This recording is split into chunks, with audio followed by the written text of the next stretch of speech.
everyone, this is Guthrie here, and what I'm going to do now is show you supposedly 8 of my favourite licks. I'm not sure if they're going to be my favourite licks tomorrow, but right now I like them. They're all designed to work in the key of E, but hopefully you can adapt them to your own wicked ends. Okay, this first one is based on a half-whole diminished scale. Like that, and what I've done is taken a diminished arpeggio and then sequenced it, so starting from the high note you then jump down 2, up 1, down 2, up 1, like this. And then maybe, after all that horrible notes, maybe an E at the end. But that's still not the whole lick. I thought it would be funny to tap the same kind of thing a minor sixth higher. So for every note down here, it's mirrored up there. So the 13th fret would be mirrored maybe the 21st. And the whole lick would go something like this.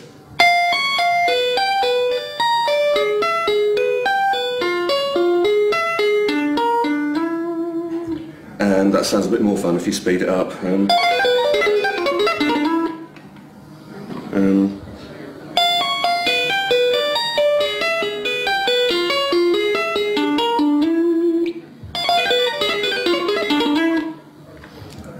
there you go, that's lick number 1. Lick number 2, I thought I'd take the same general idea of starting with a familiar lick and then kind of perverting it slightly. In this case, that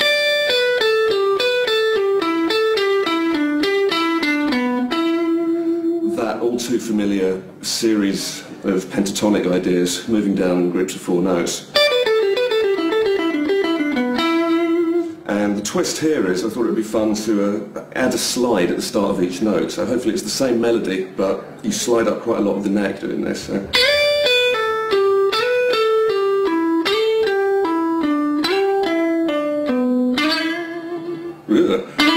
That's the one. And it has a slightly different sound to when you just play it in one position.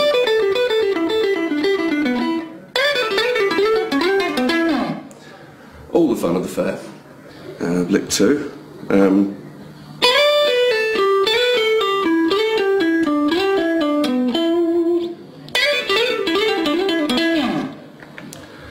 Okay, lick number 3.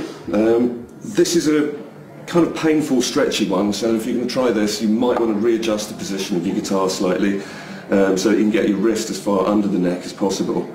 The general idea is actually, I'm going to flip to my back pickup because there's a harmonic at the end of this. You're doing this same basic idea on every group of strings, and it would go like this. You start at the 14th fret, hammer onto the 16th, and then onto the 21st. And then hopefully this finger is barred at the 14th, so you can then pluck with your middle and ring fingers the A and D strings. Middle, ring, and then hammer on with your little finger all the way up there. So that's the general idea, and then you do it on every group of strings.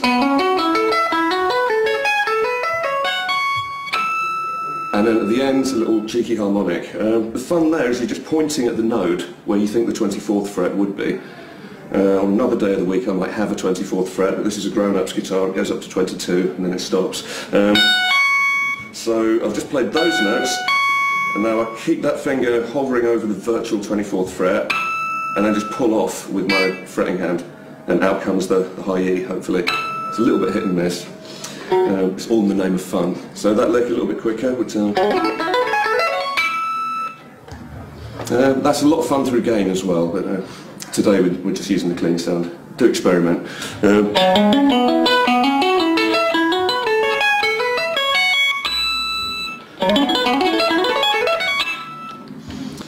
Okay, fourth lick. This is kind of a legato idea where you skip some strings, and it's supposed to outline a dominant 9 arpeggio, so it's supposed to evoke that kind of chord. And the notes would go something like this. It's the same pattern on every string. That's 9th, 11th and 14th there. So you roll all the way up and all the way down again, and then slide up to there. And now there's a slightly stretchier shape. like that. So that's the idea that we're going to try and do. First on the A string, then the G, and then finally the top E string.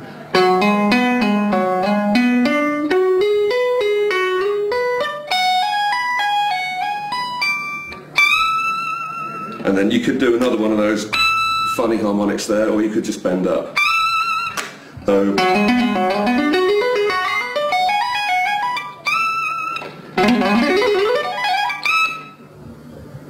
okay.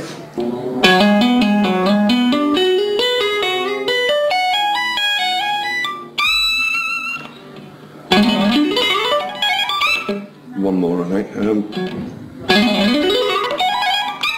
And one more for luck, sorry. That's the one. The hardest part is actually what to do when you finish with one string and you want to start on the next string. So concentrate on greeting each new string as cleanly as possible, and the whole thing should sound more fluid for it. Lick number 5, I believe, comes up next. This one is a mixture of some slides and some hybrid picking. And again, there's a basic pattern that you'll encounter in a couple of different forms here.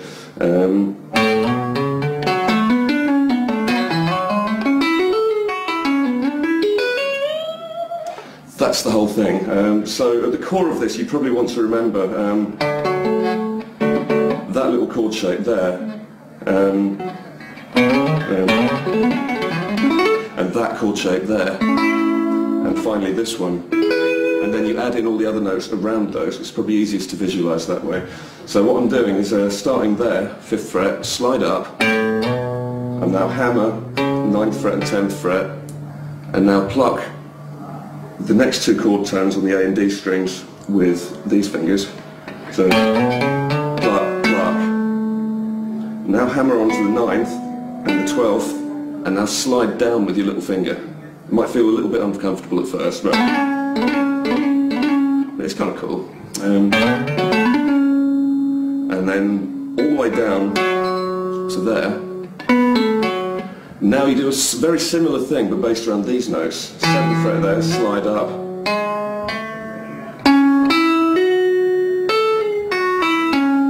So very similar. And now an easy bit at the end. That bit there is just sliding from the 9th up to the 12th, hammer onto the 14th, and now just finish off that chord shape using the hybrid picking idea again, and bend up to a reassuring root note. Whoa. Okay, let's try that one a little bit faster.